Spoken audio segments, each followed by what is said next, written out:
కుంటి సోమేశ్వర స్వామి దేవాలయానికి నేను కూడా వచ్చి నా మనసులో ఉన్నాయి కోరుకుంటే ఆ పనులైనవి. నా ఇంట కూడా భక్తులను దోలుకొచ్చి మొక్కుపించడం జరిగింది. వాళ్ళకు కూడా పనులు మంచిగా అవుతున్నాయి. అమ్మవారు అన్నది అవుతుంది. అయ్యగారు కూడా ఆ రామలింగేశ్వర స్వామి కూడా ఏది కోరుకుంటే అది జరుగుతుందని భక్తులు కూడా సంతోషంగా వస్తున్నారు. అందుకే అమ్మవారి టెంపుల్ కట్టి ఇక్కడ అమ్మవారిని ప్రతిష్ఠించి మంచి బ్రాహ్మణులతో యజ్ఞ హోమాలతోటిగా ఇక్కడ అమ్మవారిని ప్రతిష్ఠించాలని నేను మనసులోకి వచ్చింది. నేను ముందుకు వచ్చాను. నాకు శక్తి ఉన్నంత సహాయం నేను కూడా అమ్మవారికి చేస్తున్నాను. ఎక్కడెక్కడ గ్రామాలకు కూడా నేను చెప్తున్నాను.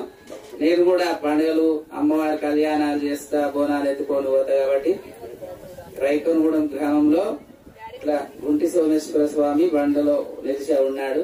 మంచి జరుగుతుంది, రండి అని చెప్పుడు జరుగుతుంది.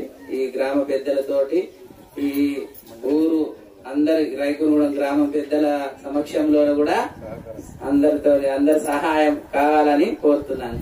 అందరికి నమస్కారం. నువ్వు కూడా మాట్లాడు 2 ముచ్చట్లు మాట్లాడు. చెప్తుంది అదే చెప్దాం అనుకున్నా.